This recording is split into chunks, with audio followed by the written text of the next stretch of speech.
Hello everyone, welcome to Shady Oak Ministries. I'm of course Shady Oak, and today we will be going over the anime Higurashi no Naku Koro. And for those of you who don't speak pseudo-Japanese kanji, that would be known as When the Cicadas Cry. And for those of you who do know the Japanese pseudo-kanji and as well know the source material for the anime and this study, I'm pretty sure the only thought going through your head right now is Bible and Higurashi. Definitely not two words I'd ever think I'd hear in the same statement. But the funny thing is, not only does God have a sense of humor in how his message goes out, I mean, look who's using to speak, but even more so beyond that, the goal of this study and this channel is to become all things to all people. And you know what?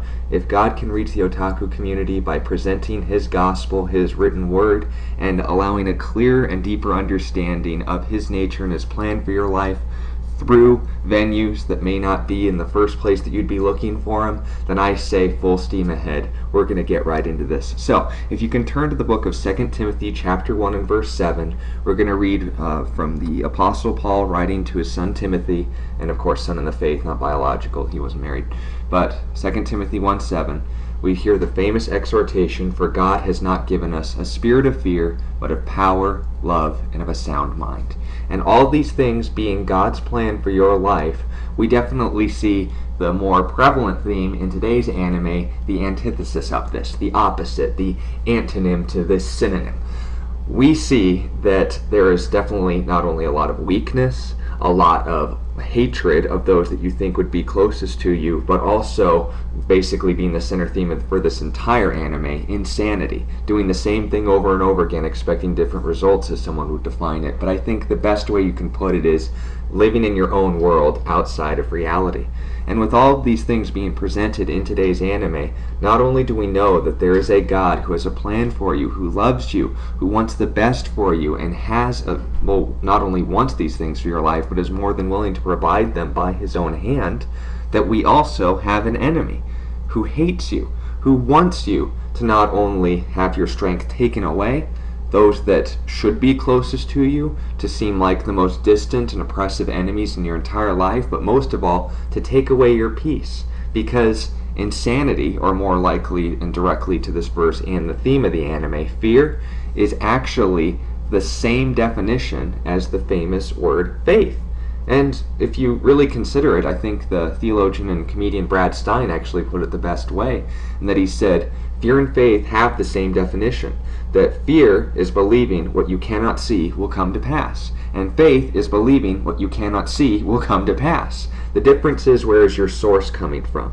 If you focus in on yourself, your circumstances, and your life situation being spiraling out of control, of course you're going to fear what's coming next, because you're going to assume it's headed the way it has been constantly been presented to you thus far. And then, as well, in other regards, if your focus is on God, you know his nature, his will, his desire for your life, things could be going to shambles, but you can say, you know what? He who began a good work in me will be faithful to complete it until the day of Christ Jesus, Philippians chapter 1. And with this in mind, we're going to be comparing, for those of you who have seen the anime, I want to just note out right now, spoilers and disclaimer, this anime is not for kids. Again, majority of the people listening to these studies may be of younger age in viewing. I do not recommend this study for anyone under the age of 18, because not only, I'm not referring to any sexualized themes or anything, but I am saying that this anime is very graphic, it discusses very dark themes, and centering itself around fear, it is pretty scary. But with that in mind as well, I want to speak to the adults listening to this audience who not only have heard a magnificently written story, and again, we'll just be focusing on season 1 of the anime in this Bible study. We'll go on to the second season, another study entirely, and we could also discuss the themes discussed in the manga at another time. But today's study, I want to compare to you guys the Hinamizawa syndrome as opposed to the Kami-sama syndrome, which of course is the Japanese word for God. Addressing the first arc, we see that throughout this anime we get repeated and consistently demonstrated repeated timelines, basically, of all of these individual characters, and going in descending order, Keiichi, Mion, Satoko, Rika, Shion, and Rena, all getting presentations of their life and how, from a beautiful and innocent and just downright fun to watch, environment where everyone is not only filled with love for one another, their relationships are strong, and it's a relatively calm environment, definitely the thing that God would want for them and all of us, we see that something ends up going wrong. And being all different individuals, that depends on the different person.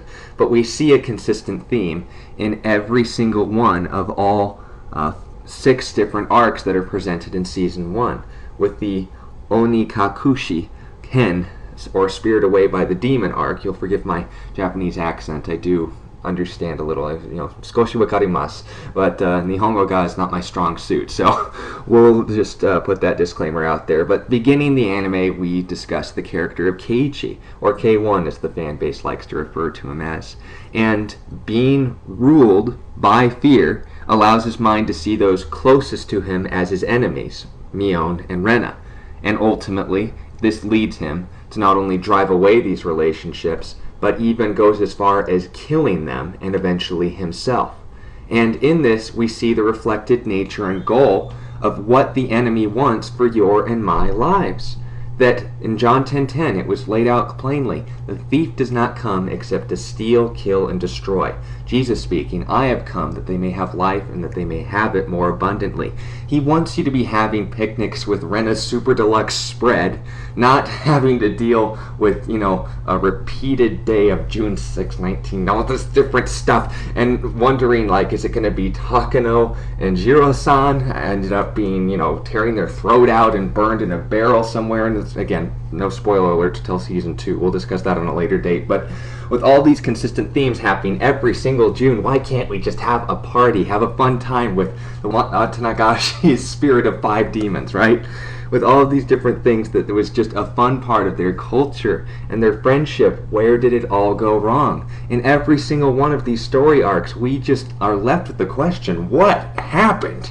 What went so wrong as to leaving us not only finishing off with the exact opposite of what we started, but with all of the means that we reached this vantage point just making absolutely no sense, i.e. the mystery aspect of the anime. But still, what is the purpose of all of these things? What was ultimately to take away what they once had? And again extended in John 8:44, what is the devil's plan for your life? Jesus addressing someone who is following this exact path. You have your father, the devil, and the desires of your father you want to do. Well, what is his desires? What is his nature? Whose example are we following when we're following our own desires, own perspectives, our own truths? He was a murderer from the beginning and does not stand in the truth, because there is no truth in him. When he speaks a lie, he speaks from his own resources, for he is a liar and the father of it. And by this we get the consistent theme and constantly repeated truth that the devil is, for all intents and purposes, a deceiver, a perverter, taking something good like truth and twisting it, altering it, and allowing it to be from an askewed perspective, a hallucination even, for which we actually know later in the series that when Mion and Rena were actually looking like they were going to inoculate and drug Keiichi and make him claw his own throat like Jiro-san did in the past 2 nights before, we were then led to think that Keiichi was going to end up doing the same thing, and then tragically find out they were just going to make him look like a puppy dog and put marker on his face so that he would feel better, because they genuinely cared about him. But what was the spirit of the Antichrist? What was the spirit of the enemy that was working in Keiichi's heart? The spirit of fear, to take away his power and to leave him utterly helpless and desperate, mind you. It's not to say that he was generally weak, but he had no other choice but to defend himself by the most brutal means possible, that he had to find some means of power because it was being taken away from him. He had to get Satoshi's bat because he had no other option. And that was the illusion being given to him, because those that were the closest to him, those who cared the most about him, were made out to be his enemies. And that, well, clearly, no sound mind was a part of this. We see this was the exact thing that the enemy was going to lead him into, being the antithesis of what 2 Timothy 1:7 is talking all about. I'll read it again. God has not given us a spirit of fear, but of power, love, and a sound mind. We're talking about 2 opposite directions here, being led by fear or faith. Trust in God, you will be given power, you will be given love, you will be given peace and a sound mind. But the same thing is also true. You follow fear, you'll not only have your power taken away from you, have those that love you be cast away from you and distrusted, but that even more so, you'll be just sent into a reel of insanity like the album of, what was the name of the band? Drowning Pool, Let the Bodies Hit the Floor, right? Because going back into this, we see in the Watanagashi Hen, the cotton drifting arc, Mion, being ruled by fear, goes into the exact same situation because of a misunderstanding between her and her sister Shion, sees the closest people to her as her enemies, ultimately killing them and eventually herself. Now, granted, there's some debate in the manga and arcs and all this, like, wasn't it Shion the whole time? Wasn't that what the eye-opening arc was all about? We're just going to take this at first base and say that as Mion was presented as the villain, we're going to take the story in this way. We'll talk about Shion on a different level. But as far as the story went, because of that doll incident, the little thing that she allowed mistrust and fear of losing that possible relationship with Keiichi not only destroyed any hopes of a future relationship with him, but even more so than that, kind of tore apart her other ones too. Because just like Keiichi's power was in his bat, Mion's power was in, well, being trained up as the next mob boss of her family head, so to speak, and was capable of a lot more scary things. Going again into the curse-killing arc, the you'll forgive me, the Rigorishi Hen, curse-killing arc. Satoko, being put in the exact same situation, that being ruled by fear, basically of never seeing her Nini again because Satoshi's disappearance, allows her enemy, Tepe, Hosho Tepe, her abusive uncle, free range in her life, as a self-imposed delusion of this is how I demonstrate my strength, otherwise he'll never come back to me, while meanwhile cutting off all help from those closest to her. Now, granted, in the manga, of course, Shion and Keiichi and all the others did nothing to help the situation, and in the anime, the focus was mainly on Keiichi and how his contribution was to his own insanity and fear of not only, well, again, being led by fear, losing Satoko in an attempt to get her back, not only made everything crazy, but drove him mad as well. Satoko was the one at fault here ultimately and first, because we read in Proverbs 18 and verse 1, he who isolates himself seeks his own desire and rages against all wise judgment. And I think the scene at the bridge where she was literally screaming fall to the one that she once looked at as her brother's scion, basically, her replacement, the one that was supposed to be the one that restored that void in her life because of what happened to her brother, which again we won't talk about till season 2. But it was this isolation, being led by fear, that not only gave the enemies in her life, those who wanted to hurt her dominance, but drove those who cared most about her away. And we see this again extended in Season 2 to an almost unearthly degree, and all they had to go to try and save her and get her back. The Himatsubishi time-killing arc. Rika, also knowing a little bit more about this whole scenario time after time again, was no more or less guilty than her friends in this regard, being ruled and even paralyzed by the fear of disappointment, goes through all of these timelines and through mysterious means, again, Season 2 stuff, she retains her memory of all of these events. And going through these timelines, you can see that Rika knows a little bit more of what's going on, that her connection to Oyashiro-sama and all of these different things involving a very sacred aspect of this, which we will see in Season 2, which I couldn't allude to enough as being just a beautiful message and illustration of what Jesus' sacrifice was all about. We see that by her, not only her by her paralysis, caused by her fear, that she didn't want to have to go through the same pain over and over again. She didn't want to die, she confessed to Akasaka. And constantly going through this despair and constant repetition of the same tragic events continuously allows herself to succumb to her fate despite her miraculous abilities to learn from them and to stop them, which we will see again in later arcs as she begins to make this effort. But you understand, it was the spirit of fear that took her power away, even though she had a great amount. Now, whether Keiichi could have had the self-control to, you know what, say, that's not Rena. You know, the Snake Eyes thing, that doesn't look natural. I need to probably get a third party's assessment of this. Maybe I should listen more and ask more questions to Oishi-san about the, or Oishi-sama, you know, police officer, however you'd want to address him. about the better aspects of my friends rather than focusing on the things that are just feeding my paranoid delusions. And then even more so, Mion having this power to not only influence so many people, but using it to destroy others and eventually herself, Satoko, and having all these people around her, instead of turning to them for help, instead turns to her own resources in an attempt to make sure that she would be the one who could ultimately say, I got my Nini back. I couldn't stand with my friends and accomplish the same thing. When, for all intents and purposes, in reality, the first episode was her actually getting a new big brother back, but ultimately losing that. The same thing is true for Rika, that even though she had divine powers to somehow miraculously predict the future and know what's coming, because of the fear of disappointment, being ruled by that fear, she was kept from ever changing it. It stole her power away. And in the most graphic of all of these things, the Miyakashi, the eye-opening arc, we see a parallel account to Mion's fall and almost a likeness. Just like their appearance, their stories and descent of insanity were almost identical, if not coming to a pivotal point, as to how they reacted when, of course, Mion heard the news about Jiro-san and Takano, which, of course, my theory about, if Shion hadn't tased Mion and gotten away with it and basically gone on this slaughter spree to avenge Satoshi, it was up to that point where either Mion or Shion would play the role of the villain. But again, going into this, she was ruled by her fear of living without the one that she loved, and allowed herself to not only blame, but seek vengeance on those, tell me if you know, closest to her, who loved her the most.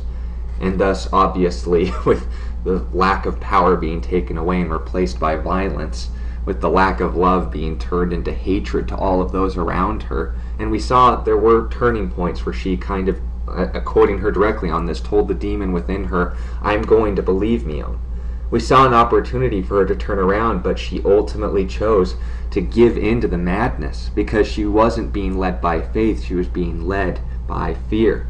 She couldn't trust that Satoshi would always be with her and maybe even find hope for the future. And someone else being brought into her life. And again, season 2, that wouldn't be necessary. But also going into this, seeking vengeance on those closest to her, ultimately leading down the path of violence and madness. I mean, we would think like, isn't that the spirit of murder? Isn't that the spirit of anger? I mean, you understand, sin is a lot more black and white than we give it credit for. It's either rooted in pride or it's rooted in doubt. And doubt of God is ultimately just focusing on yourself and the spirit of fear that's being talked about here. That's why C.S. Lewis said that pride is the ultimate root of every single sin. It's what made the devil the devil. Because if we ultimately prioritize ourselves, we're not only down paths like this, but into other paths and rebelling against God. Because we by nature are at enmity with God, right? Our natures are fallen inerrantly. But then leading us back to the atonement arc, let me see if I can pronounce this right, the Sumi Horoboshihen, the atonement arc for Rena, being ruled by fear of not only losing her father to the means of this, well, by the same means that her mother fell, through adultery and, sexual manipulation and all of that, takes matters into her own hands and, well, to the shame of her own action, actually ends up murdering somebody, and then over time begins to suspect and basically see those closest to her, those around her, those who supported her, even when she was at her worst, who restored her when she was literally openly admitting, Higurashi, I'm a murderer. But with that fine example of them showing the love of Christ, it was the spirit of fear that ultimately led her to turn against them, to see them as enemies, and seeking to confront them just like she confronted her father's enemies as well. Again, not leaving things in capable hands, in God's hands, but taking them into our own and saying, well, if I don't look out for my own interests, who will? And maybe we can even justify and saying, I'm not looking out for my own interests, I'm looking to defend my father. It's still taking matters into your own hands, because we would know in future arcs that if Rena had simply talked to Mion about this thing, that, well, what was the name of the skank? It was, yes, the girl with the short purple hair that acted like a harlot. You get the point. she would end up getting hers anyway. The way of the wicked doesn't last long. We can look to any number of psalms and passages in the Bible as living examples and direct addressings to that. But unlike any other arc, we see an exception to this. That just like she was pulled back and given that opportunity to be restored with the love of Christ, that Keiichi a second time directly confronted her, that took her garbage, and her being more skilled with a hatchet than Keiichi was with a bat. We see this beautiful confrontation that even brought tears to the eyes of Rika witnessing it. That Rena gets pulled back from the madness because love casts out fear. Because fear is the opposite direction of faith, we need to understand that the only way to draw us back from the darkness is either expose it to the light or have someone else show us the light, and then ultimately lead us to make our own decision with it. The book of 1 John chapter 4 and verse 18 says, "There is no fear in love, but perfect love casts out fear." Just like darkness to light, love is to fear. It can't exist because fear, continuing in the verse 18, involves torment. But he who fears has not been made perfect in love. And we see no better example that not only was the antithesis and opposite of having a growing and new and full relationship with not only God, but her friends. And with each and every one of these arcs being an example of how fear dominated and eventually destroyed the lives of these beautiful and wonderful people, we see also that it was through one demonstration of not only a love that is patient, but a love that didn't seek its own, that was even willing to sacrifice itself for her sake and saying, "You know what? Swing down the hatchet, because you're worth it, Rena." God did the same thing to us because his love demonstrated that even we could be restored when we were living in a world ruled by fear. Because make no mistake, we're living in a world of darkness. We're living in a world of evil that, as much as none of us want to admit it, just like all of these people, we're caught in the inherent flaw that is in our minds, souls, and natures of the what you could call our Hinamizawa syndrome. But we have a friend who not only faced this virus, this disease known as sin, but its effect on our lives was ultimately put to death on the cross. And by seeing that act of love demonstrated, as we are told in John 3:16, "For God so loved the world that he gave his only begotten Son, that whosoever believes in him will not perish but have everlasting life." And I want to ask you, do you realize if you are literally in a situation of insanity, maybe you struggle with mental disorders, maybe you're just caught up in the stresses and worries of life, fear is active and relevant in this world today. But I can tell you, and I am here to tell you today, it doesn't have to. Because there is someone who not only carried our fears and bore our anxieties, but even went as far as to demonstrate it through scars that he bears to this day, that you were worth every lash. If you want a saving relationship with Jesus Christ, if you want to be called back not only to the friend you knew you never had, but given a clarity in life that can be led through faith instead of fear, all you have to do is believe. Exactly like Rena, you could either put down the hatchet or allow yourself to not only be destroyed, but to destroy those around you. The choice is yours. Thank you for your time and listening to this study. I hope it's been a blessing to you in providing insight to the themes that were likely an inspiration to the story and why it is so engaging. If you'd like to encourage the ministry, leave a like and subscribe. If you have questions or would like to know more, leave them in the comments below. But most importantly, if you or any of your otakus know somebody who knows this anime but maybe doesn't know Jesus and needs to hear this message, please share it with them and allow them to hear what it actually means to not only be free from fear, but see what faith actually looks like. Thank you for your time, and God bless you.